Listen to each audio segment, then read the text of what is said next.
Hi, welcome back to my channel. Excuse the mess on my desk. I'm making a quick video on the basics of a shaker card. I had a person I was chatting with on a live video who had some questions, and I thought I would do a quick video. I'm using a Haunted Mansion paper pad with some bats on it for my shaker. I don't know if I am going to finish the card in this video. I will finish it and post it on my Instagram, but I will get the shaker done. I'm also using some infinity dies. I grabbed two different sizes, and these might not be the exact ones. And what I did is I put them in on my paper pad, and I taped them down with some purple tape, and I made a little frame that looks like this, and I cut it out, and it looks like this. You can use all sorts of different things to do that. You can do circles, shapes. There's dies out there. I'll show you a couple. I made this one at Junkie Fest last year in an MFT class. They have these little things their company does that are like little bubbles that you can tape down in and put in for shakers. I have this one as well, which I also made at Junkie Fest, where there was a circle with a foam piece that was cut out. I made this in a Tailored Expressions class. So there's a variety of different things you can use. I unfortunately don't have any other shakers with me. I just mailed a bunch of the rest of mine out. I don't make shakers terribly often, but I thought with Halloween coming up, I have this sequin mix that I have an aunt who goes garage sailing, and she bought a whole bunch of sequins, or she had a bunch, and she wanted to know if anyone wanted them, and I said I'll take them.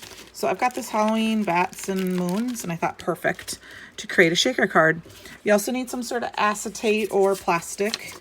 I just have a leftover. This was a transparency, and I chose this first, and that's what determined the size of my shaker. I have some you can use liquid glue, but I'm using some score tape or tear tape to put my thing down. I am going to use this on my card as the backer on my card. So I am going to I'll probably grab a scrap piece and then cut down for the rest of it. And then you need foam tape. And I'm actually using some foam tape from my stash. You can use a roll, but I happen to have this from EK Tools, which is cut down into thin strips. I know there's a couple companies that sell the thin strips. You can buy it on a roll and cut it. And you can cut it. You can put it on a piece like this, which is like a sticker back, and cut it so that it doesn't stick to your stickers or your scissors, sorry. But I'm going to use this because I already have this and it's the right thickness. So here, let's get started. So I have my foam frame, and I've already put down my score tape. So I'm going to peel it off quick, or my double stick tape. You can use, like I said, liquid glue. I just happen to have this thin, strong double-sided adhesive handy, so I grabbed that. And I'm going to stick my acetate, and I'm apologizing if I shine you because of that. And I'm going to just stick it down so that it doesn't show on either edge. And I want to make sure and then I know this is a little bit longer, but nobody's going to see it. So I'm just going to go in with my scissors and cut it down. It doesn't have to be perfect because nobody will see that. And I'll just check, make sure I don't see it. There is the front of my shaker window. I'm going to wipe this down real good so it's clean, get my fingerprints off. This is a transparency, so there is a little bit of a film on this side, but it's not that big of a deal. I am actually going to quickly grab a piece of scratch paper. Let's see here if I have one right close to the side. I don't see one. I've just grabbed out of my scrap bin some black paper, and I'm quickly going to cut down the frame. So I need the one up from this so it matches. Which one is it? Did I drop it? Okay, so this is the frame I'm going to use. I used these two to create my frame. So I didn't choose the ones next to each other. I chose one in between. So I took the one in between out. I'm going to quickly run this through. So I apologize, I've been gone from my channel. I've been busy finishing up some projects for design team I'm on, and I've been taking a small little break here and there just to relax, do some housework, organize some of my craft supplies, and things like that. So, okay, I'm back. So now I have this piece, which you can see it's kind of dirty, but it's going to be covered up. So what I'm going to do is actually going to glue this down first with some liquid glue. I'm just going to grab, I have a variety of liquid glues that I have, especially right now, because during the beginning of all the shutdowns, I didn't have anything I couldn't get the kind I wanted, and I couldn't ship it or to ship, so I just quick grabbed a few at a local close store to me. I live in this small, I'm in Iowa, and I was small town, takes about half an hour, 45 minutes to get to any big box stores or brand stores, so I just have a regular liquid glue. What I'm going to do is I'm going to just do my best to eyeball the background piece on. And that's one reason why I used liquid glue, so that I could zhuzh it around a little bit. And looks like I need to go this way just a little bit. It takes a few seconds for the glue to dry. But you don't have to put this background piece in, but I kind of wanted to just because. So I'm going to let that dry, and while that's drying, I'm going to put a block on it. So next I'm going to take my tape here, and I was checking it to see how thick it was, and I think what I'm going to do is I'm just going to cut it right down the middle. And since I have it on this backer sheet, there's no sticky residue. See, there's no sticky residue, and it just sticks. I can pull it straight off.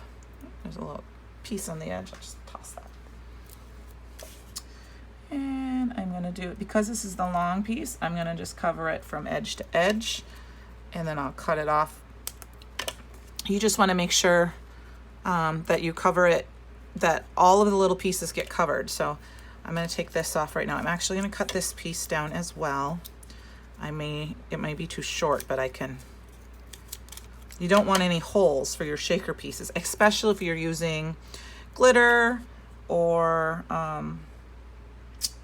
micro beads or anything little like that. So I try to get it so that my foam tape, you can't see it without, you might, if you turn the shaker, you might see it. And I don't try to put it all the way towards the end of my frame, because then you don't necessarily see it as well. I just want it to cover up my window. See, when I look this way, I won't see it unless I turn.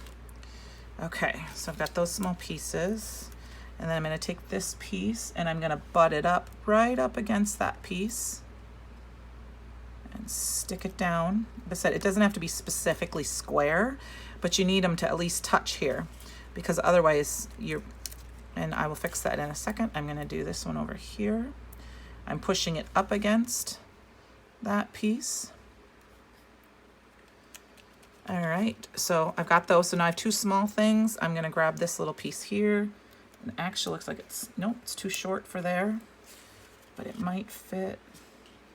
I'm not using any little bits this time, so it's okay, but otherwise I'd want it to be, I'd probably cut down one of these pieces to fit perfect. I don't know if you can see that, but I'm just going to use some big sequins this time, so that little tiny hole won't matter. And then I am going to use this piece, which is, I can just kind of push in there. It looks like it's actually a really good fit. Okay. So now for me, how I do this is there's two ways. You can take your bits and you can pour them in this way and put your top on. Or you can take your bits and put them on here and put your top on, which is the way I think I'm going to go. But one thing that I have learned, and it seems to help, is you take this is the EK Tools embossing friend buddy. I don't know the exact name, but if you put it around the edges, especially if you've had cut foam tape, then your sequins won't stick to the foam edges. So I do that a little bit. You could use your powder bag, but I like this one because it has that tip that you can get in there.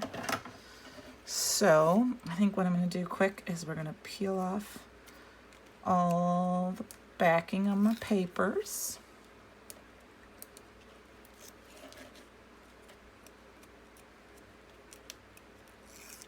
So this is ready to go. Have you ever made a shaker card? Last year was the first time I've ever made one because they scared me, even though they're not really anything to be scared of. So you put in as much as you want or as little as you want. I'm just gonna put in a bunch of those. I'm not gonna add anything else to it. You could put in some glitter, like I said, or other sequins or micro beads. Heavier objects. I've done die cut pieces that I've cut and colored, you know, from a stamp set, small pieces. And then I'm just going to very carefully, first I gotta make sure my bats are lined up. And excuse my head a minute. I just want to line up. If I don't line up, see, that's going to happen. That happens. I've learned another way too. I just realized that I could have shown you where you don't take the tape off the top piece. You leave the top piece on and then you can pour your beads in. I don't think I can reattach my piece. Otherwise I would do that. I totally forgot about that till just now. I don't know if that makes sense. Lauren, if you're watching, if you have any questions, don't hesitate to message me on Facebook. Or in the comments. I, can talk to you about it in a private message if you want, or I could do a live video chat with you if you had other questions. Sometimes it's fun to be able to or Zoom call or something. Sometimes it's fun to be able to do that. So, okay, let's try this one more time. Excuse my head. Kind of hard to line it up on this small piece. Yeah, it looks like my little bottom down there is going to be you're going to see a little bit of the black on each edge, but I'm okay with that because it's part of the thing. So here you go. And now my shaker card. Oh, and those must have got stuck. There you go. And I can shake them. And now I've got this piece that I can glue down and attach to the front of my card, which I'll finish off camera, and then I will take a picture of and put it on Instagram and try to attach it to the end of my video. So I hope that answered some questions for you. If you have any more, let me know. I can always send you a link to some other shaker videos of people that I know who've probably done it tons more than me. So, all right, thanks for joining. Give me a thumbs up if you like, subscribe if you want. I'm trying to reach the 1,000 mark and I have a ways to go so that I can do live videos on my YouTube channel. I like to do that so that way I can chat with people if they have questions while I'm working and things like that. So have a great day and I'll see you next time.